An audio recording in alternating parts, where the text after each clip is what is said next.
Magandang umaga, kumusta po? Narito po ulit ang update natin para sa lagay ng ating panahon.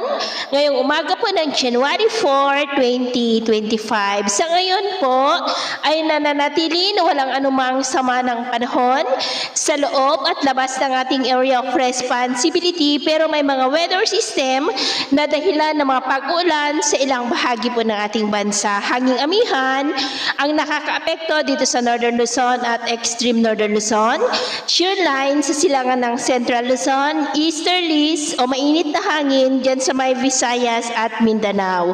Ang ITCZ po ngayon ay nasa silangan po ng Mindanao.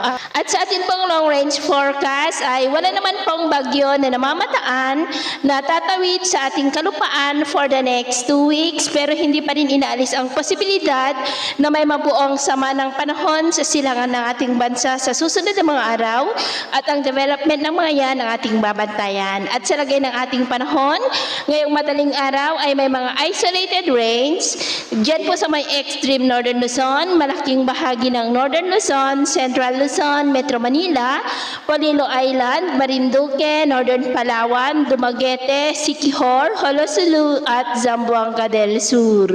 At mamaya ay sisikat naman po ang araw sa malaking bahagi ng ating bansa, lalo na sa may Visayas at Mindanao. Pero dito sa Northern Luzon, Central Luzon, ilang bahagi ng Quezon, Camarines Norte, Marinduque at Romblon ay cloudy skies with isolated rains ang ating aasahan, dulot ng amihan at shear line. At mamayang hapon, mas maraming lugar na ulit ang makakaranas ng mas maulap na kalangitan with isolated rains sa iba't ibang bahagi ng ating bansa. Kaya mag-ingat po tayo sa mga banta ng mapagbaha at pagguho ng lupa.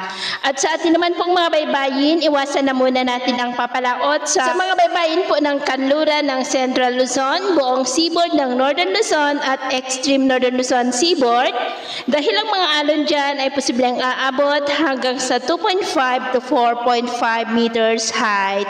Kaya hanggat maaari po ay iwasan na muna natin ang papalaot dyan sa mga may kulay pula para mas makaiwas sa mga sakunang pangkaragatan. So ito po ang latest update natin sa araw na ito. At ako po muli si James na nagsasabing sa kahit anong pagsubok po na darating sa ating buhay, huwag po tayong mawawalan ng pag-asa. Thank you and God bless!